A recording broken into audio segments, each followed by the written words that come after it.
तो आज हमारे पास में है सबसे इम्पॉर्टेंट वो दो चीज़ें जो मैं आपको दिखाने वाला हूँ, और ये डिसाइड करती है कि कौन सा इंसान डॉक्टर बनेगा, नहीं बनेगा, आईएएस बनेगा, नहीं बनेगा, आईआईटीएन बनेगा, नहीं बनेगा। बात फिलहाल नीट का के चैनल पे हो रही है, तो थोड़ी सी बात नीट सेंट्रिक कर लेते हैं। ये दो चीज़ें मैं आपको दिखा रहा हूँ, थोड़ा एक बार पास में से आए दिखाएं। ये मेरे एक स्टूडेंट का पेपर है जिसका नाम निर्मल कुमार है, और इसके मार्क्स यहाँ दिख रहे हैं। ये लास्ट ईयर का पेपर है नीट का।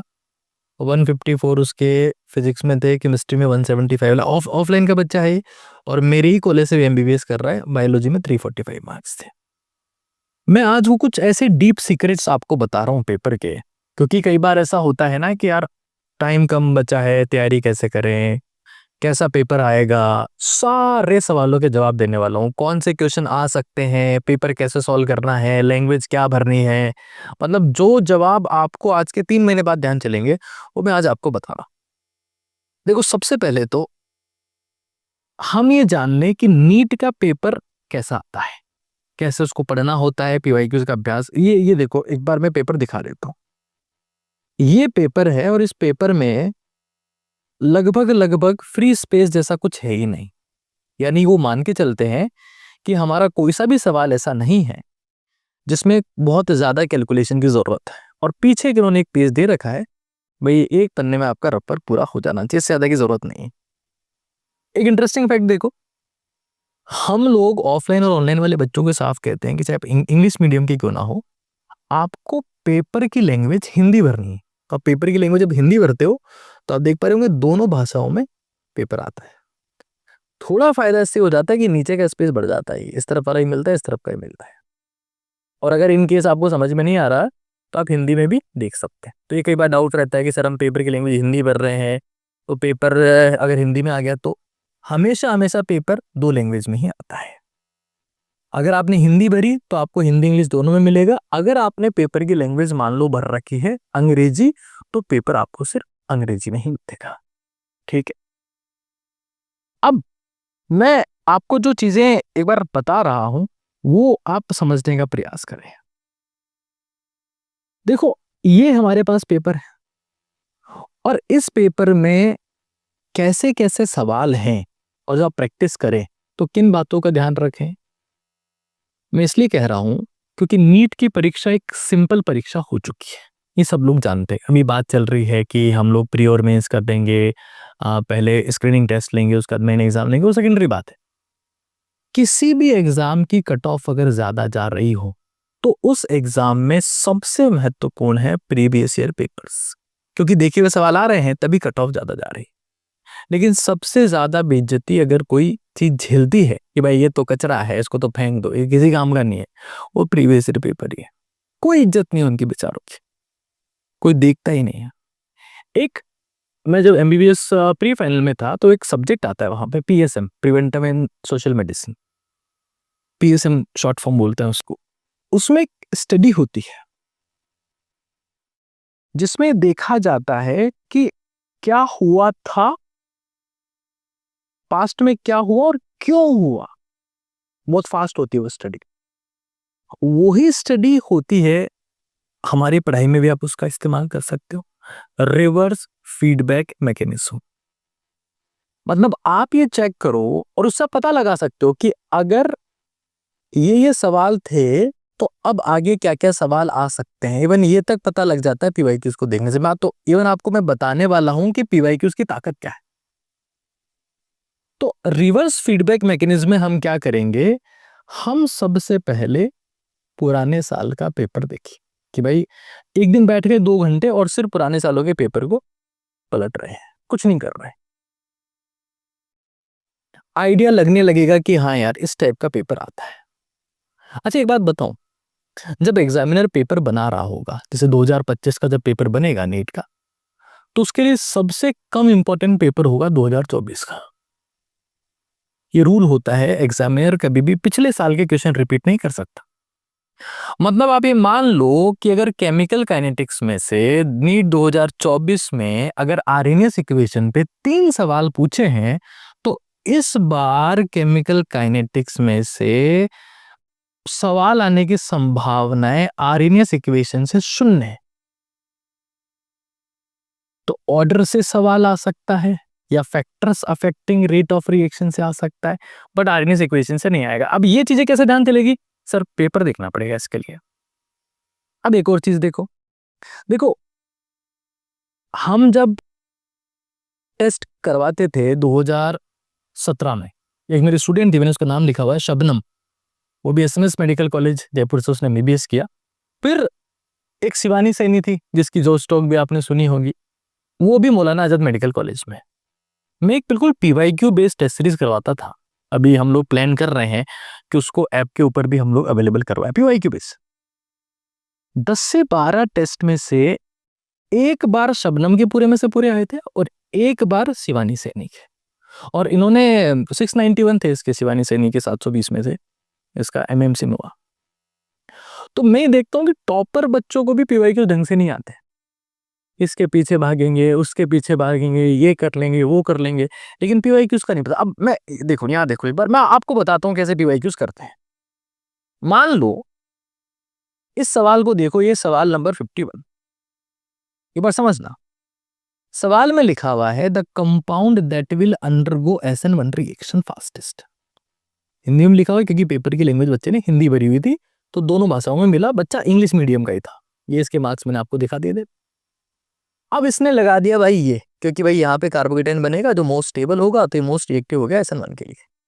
लेकिन अगर मैं समझदार हूं, मैं पेन ले रहा हूं यहां से, अगर मैं समझदार हूं तो मैं क्या करूंगा, मैंने आंसर लगा दिया, अभी मैं प्रैक्टिस कर रहा हूं, चलो ये तो उसने पेपर सॉल्व किया तो उसने उत्तर लगा दिया, लेकिन जब मैं प्रैक्टिस कर रहा हूं तो मैं पूरा ऑर्डर लिखूंगा कि अच्छा मोस्ट रिएक्टिव तीसरा है, तीसरे के बाद सेकेंड मोस्ट स्टेबल कार्बोकेटाइन, हाँ फर्स्ट में दिख रहा है क्योंकि यहां पर भी बनेगा, फर्स्ट लगा दिया।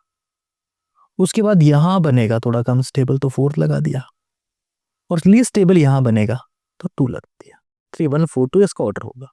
तो मैं हर क्वेश्चन की डिटेल में जाऊंगा, मैं छोड़ नहीं दूंगा उसको, चलो ठीक है ये उत्तर हो गया। हम ये तो गलती कर रहे हैं। हम जब, अभी मैं आगे और आपको बताऊंगा, हम जब प्रैक्टिस कर रहे हैं तो हम लोग क्या करते हैं, एक सवाल किया, फट से आंसर की देखने चले गए, अरे यार मेरा तो तीसरा आ रहा था, इसमें तो सेकंड दिया हुआ है। अच्छा उसमें सेकंड दिया हुआ है, लेकिन अब हमको पहले क्वेश्चन का दूसरे क्वेश्चन का उत्तर दिख गया पहले से, उसका सी है, तो दूसरा सवाल आपका गलत नहीं होगा क्योंकि आपने उत्तर देख लिया। करना ऐसे होता है प्रैक्टिस, चाहे पीवाईक्यूज की कर रहे हो चाहे नॉर्मल प्रैक्टिस कर रहे हो, नंबर ऑफ क्वेश्चन फिक्स करो कि भाई मुझे 30 सवाल करने हैं, टाइम फिक्स करो कि 20 मिनट में कर रहे हैं, और फिर सारे सवालों का एक बार में उत्तर लिखो, पूरी आंसर की बनाओ, लास्ट में चेक करो। अब यहां देखो, एक बार अगला सवाल देखो, मान लो यहां पर लिखा गया है highest number of helium atoms किस में होंगे, और उसने लगा दिया 4 मोल हीलियम में होंगे। तो भाई मैं अगर प्रैक्टिस कर रहा हूं तो मुझे ये पता होना चाहिए कि 4 ग्राम हीलियम में कितने होंगे, 4 यूनिट ऑफ हीलियम में कितने होंगे, और 2.27 लीटर हीलियम एट एसटीपी में कितने होंगे। मैं हर एक को सॉल्व करके देखूंगा। क्या फायदा होगा इससे, इससे मुझे कॉन्फिडेंस बिल्डअप होगा कि यार अगर बाहर से भी, क्योंकि इन्हीं में से लेते के सवाल बनने, ये कंटेंट सिलेबस फिक्स हो रखा है, अगर ये आ गया तो मैं क्या लिखूंगा, ये आ गया तो मैं क्या लिखूंगा, ये आ गया तो मैं क्या लिखूंगा, ये आ गया तो मैं क्या लिखूंगा। मतलब मुझे क्या करना है कि जब मैं पीवाईक्यूज कर रहा हूं तो एक सवाल में 4 ऑप्शन को भी सवाल मान के चलना है, ऐसे नहीं कि उसको एक ऑप्शन माना छोड़ दिए। मेरे एक सीनियर थे मेडिकल कॉलेज में, जब वो आए तो उनके एक बेटा और एक बेटी थी, 7-8 ड्रॉप हो गए, रामावतार कुमावत नाम है उनका, अभी वो जॉब कर रहे हैं। वो कह रहे थे यार लास्ट टाइम में मैं हर साल मतलब पढ़ पढ़ के थक चुका था, और वही कह रहे थे कि मैं उसके बाद मैं CLC सीकर में पढ़ाने लग गया था। मैंने क्या किया कि यार अब मेरा आखिरी साल है, मैं पढ़ा भी नहीं हूं, मैं क्या करूं। तो मैंने तो भाई पुराने सालों के सवाल पकड़े और 10 बार 10 सालों के पीवाई की ठोक डाले। अब कुछ लोग का दिमाग में ये आएगा कि यार सर अभी PYQ हमारे तो इतने ड्रॉप भी नहीं हो रखे, हाँ तो हम कैसे करें। तो मैंने अभी यूट्यूब के ऊपर बताया था कि भाई BCP चैलेंज एक होता है, वो कर लो। क्या करना होता है उसमें, जैसे अब PYQ तो देखो मार्केट में बहुत सारे हैं, ये एक किताब है, है ना। ये हमारी किताब आती है, ये किताब है जीरो एरर नीट पीवाईक्यूज। मैं एक बार इसमें दिखाता हूं आपको। तो ये जीरो एरर जो नीट पीवाईक्यूज है ना, देखो पीवाईक्यू में अगर किसी किताब में आपको गलत सवाल मिल गया ना, तो आपकी जिंदगी बर्बाद है। 12 सालों की जीरो पीवाईक्यू 2013 से 2024 तक, इवन जो आखिर में जो 1500 बच्चों का हुआ था ना पेपर, वो भी इसमें क्लियरली दिया हुआ है। जो अलग से जो कहा था सुप्रीम कोर्ट ने यार नहीं, इन 1500 बच्चों का पेपर वापस से लो, वो भी यहाँ पर प्रॉपर फॉर्मेट में मेंशन है। देखो 2024 का नीट और रीनीट दोनों दिए गए हैं। अब आपको लगता है कि यार मैं पुराने सालों के पेपर कैसे करूं, मेरा तो सिलेबस ही नहीं हुआ है। तो भाई एक काम कर, मैं क्या करूंगा कि मैं डेली बेसिस पे एक चैलेंज ले लेता हूं कि मैंने फॉर एग्जाम्पल ये एक पेपर निकाल लिया, ये पेपर मैंने निकाल लिया, ये तो सॉल्यूशन दिया हुआ है। हाँ चलो भाई साहब, नीट 2019 फनी साइक्लोन आया था उड़ीसा में, उसका पेपर निकाल दिया।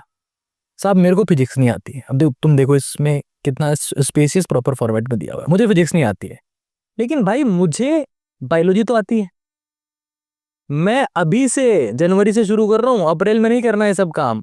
मैं तो लेके बैठ गया साहब, मैं बायोलॉजी का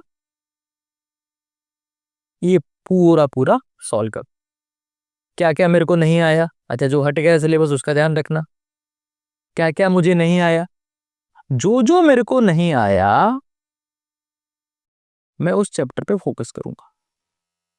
एक दिन मैंने एक पेपर की बायोलॉजी करी, फिर एक दिन मैंने उस पेपर की केमिस्ट्री करी, और फिर एक दिन मेरे को जितनी ये मैंने केमिस्ट्री करी, फिर एक दिन मेरे को जितनी फिजिक्स आती थी उतनी मैंने करी। भाई पता लग जाएगा। ये जीरो एरर नीट पीवाईक्यू से मैं स्केलिंग प्रोवाइड कर दूंगा, ये मार्केट की one of the best book है, पता लगेगा। तुम जनवरी से अगर प्रीवियस ईयर और जितनी बार करोगे, जैसे एनसीईआरटी हम एक बार पढ़ते हैं कुछ चीज ध्यान चलती है, दो बार पढ़ते हैं और ध्यान चलता है, तीसरी बार पढ़ते हैं और ज्यादा ध्यान चलता है। भाई पीवाईक्यू में तो चमत्कार है, जितनी बार पढ़ोगे उतनी बार नई बातें ध्यान चलेगी। और अभी से शुरू करो। जिसको टॉप रैंक चाहिए ना भाई, जिसको लगता है कि यार मेरे को तो एम्स दिल्ली चाहिए, मेरे को लगता है कि मैं पीछे हूं लेकिन मैं करूंगा, आखिरी का 20% टाइम बचा, 80% रिजल्ट आता है और 90% लोग इस टाइम तो पढ़ाई छोड़ देते हैं। तो मैं ये फोकस करूंगा कि भाई मुझे पूरा सिलेबस नहीं आता, मैं तो बायो करूंगा, एक दिन केमिस्ट्री करूंगा, एक दिन फिजिक्स करूंगा, मुझे मेरी वीकनेस पता लग जाएगी और मैं बार बार रिपीट करता हुआ चलूंगा। खैर आगे देखते हैं। बार मैं आपको बता रहा था पेपर कैसे सॉल्व करना है। आज मान लो मैं फिर से, मुझे पेन की जरूरत रहेगी। The energy of an electron in the ground state, ये हीलियम के लिए दी हुई है -x जूल। तो n बराबर 2 स्टेट में क्या होगी, इसने उत्तर निकाल रखा है। एनर्जी का फॉर्मूला लगा दिया, -13.6 Z²/n²। लेकिन जब मुझे ये पता लगा तो भाई मुझे हाथों हाथ रिवाइज करना है कि वेलोसिटी क्या होती है, 2.186 इंटू 10⁻⁶ Z/n मीटर पर सेकेंड। और मुझे ये भी पता होना चाहिए कि 0.529 इंटू n²/z एंगस्ट्रॉम रेडियस होती है। मुझे हर सवाल को एक चैलेंज की तरह मानना है, हर ऑप्शन पे ध्यान देना है, और हर सवाल 4 ऑप्शन लिए हुए है ये समझ जाना है। जैसे मान लो मैं चला गया, लेट्स सी मैं चला गया बायोलॉजी में, ठीक है ना, मैं चला गया बायोलॉजी में और मैंने कोई सा भी एक रैंडम सवाल में यहाँ से निकाल लेता हूँ ना, मैं कोई सा भी एक रैंडम सवाल निकाल लेता हूँ, यहाँ से ज्यादा अपन फोकस नहीं करते। जैसे ये लिखा हुआ यहाँ पे, inhibition of succinic dehydrogenase enzyme by malonate is a classical example of.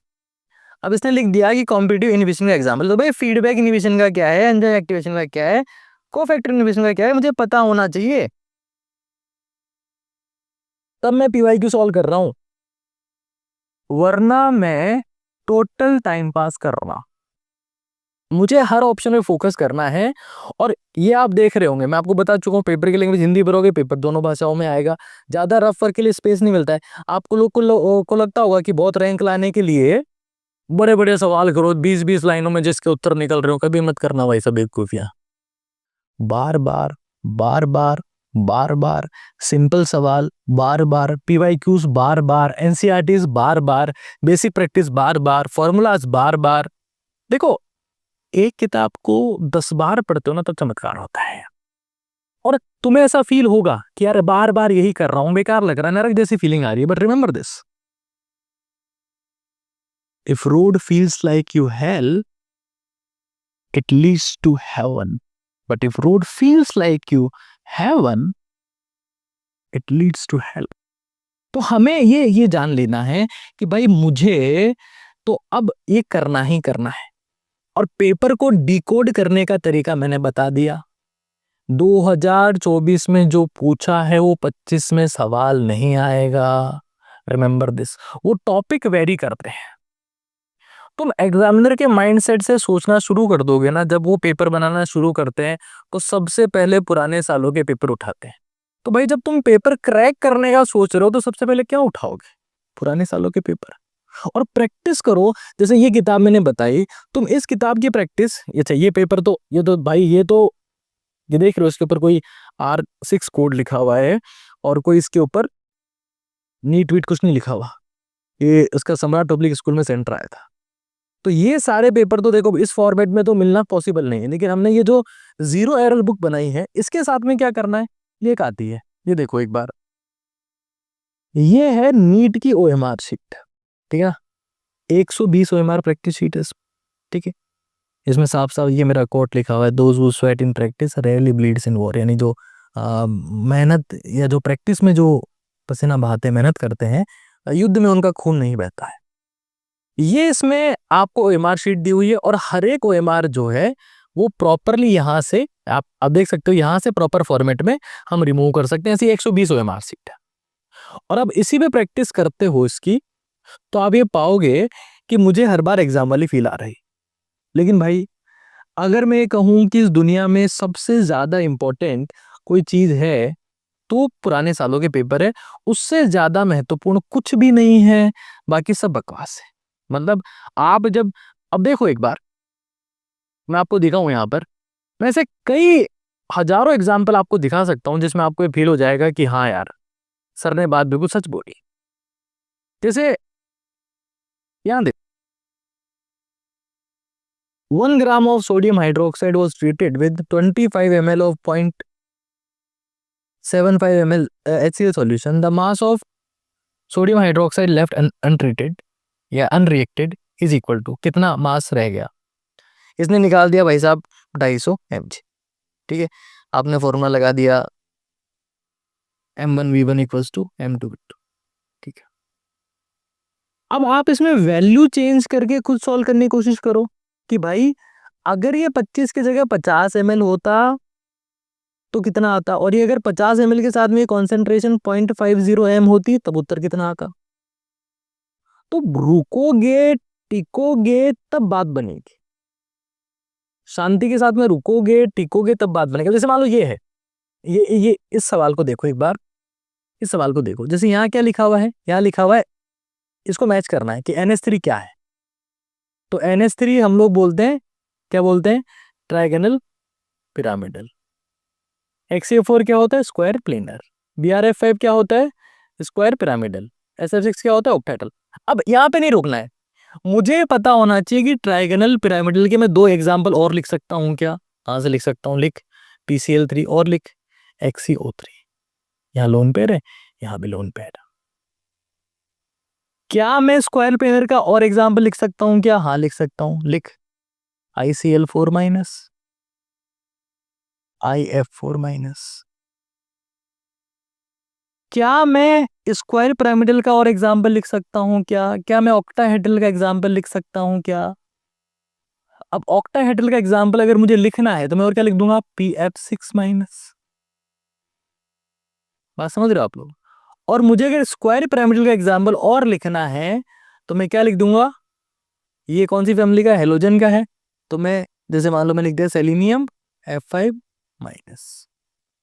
तो इतना डेप्थ में मैं जाके जब PYQ सॉल्व करूंगा ना भाई, तब मुझे रिजल्ट मिलेगा। ऐसे टाइम पास करके PYQ सॉल्व कर रहे हैं, आज PYQ लगा लिया, ये लगा लिया, वो लगा लिया।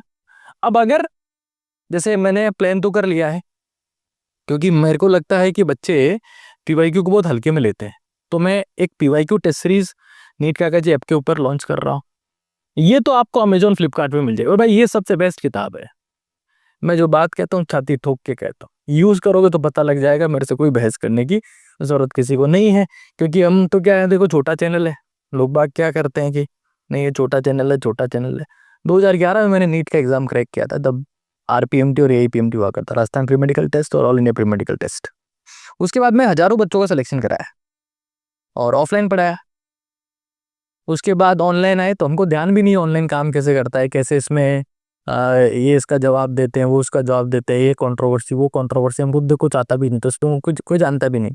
फिर इतना पता है कि कंटेंट में कैसे काम होता है, कंटेंट में कैसे दम लगाया जाता है। और तो मैं इवन लिंक प्रोवाइड कर दे रहा हूँ नीट काका जी ऐप का कि भाई यहाँ पर हम पीवाईक्यू टेस्ट सीरीज ला रहे हैं।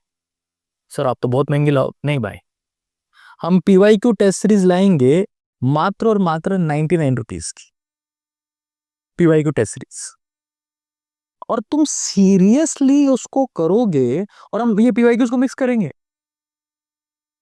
2011 की फिजिक्स कहाँ दे दी, केमिस्ट्री कहाँ दे दी, बायो कहाँ दे दी, मिक्स कर देंगे हम। अच्छा आउट ऑफ सिलेबस का हटा देंगे, जो भी सिलेबस में उसको हटा देंगे। ये प्लान कर रहे हैं हम, और अगर प्लान के हिसाब चीजें रेडी होगी तो मैं इसमें लिंक प्रोवाइड कर दूंगा। फिर ये एक किताब है, जैसे आगे टाइम बच्चे पूछते रहते हैं, हजारों सवाल उनके आते हैं, भाई ये किताब सबके पास होनी चाहिए। भागवत गीता है जीत की रणनीति, जी और नीट वाले बच्चों के लिए गूगल पे लिखो क्या चाहिए घर से, ये किताब होनी चाहिए। बट पीवाईक्यू जो है वो कैसे सॉल्व करने हैं, मैं कहता हूँ बार बार सॉल्व करो, 10 सालों के पकड़ लो, बार बार बार बार बार बार बार बार सॉल्व करते रहो, हर ऑप्शन पे ध्यान दो। और ज्यादा बार करोगे तब बात बनेगी। और पूरा सिलेबस क्या कर रहे हो, तो जैसे सोच लो एक बार की सर मैं तो बायो से स्टार्ट कर रहा हूँ, एक दिन बायो करी, एक दिन केमिस्ट्री करी, 45 मिनट दे दो, 1 घंटा दे दो, रोज 3 घंटे बैठने का जरूरत, 45 मिनट में काम हो जाएगा। नहीं सर 3 घंटे, अरे शुरू कर भाई, उससे रिजल्ट आता है।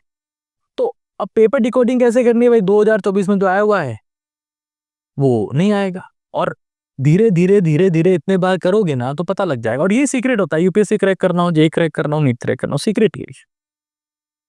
धन्यवाद।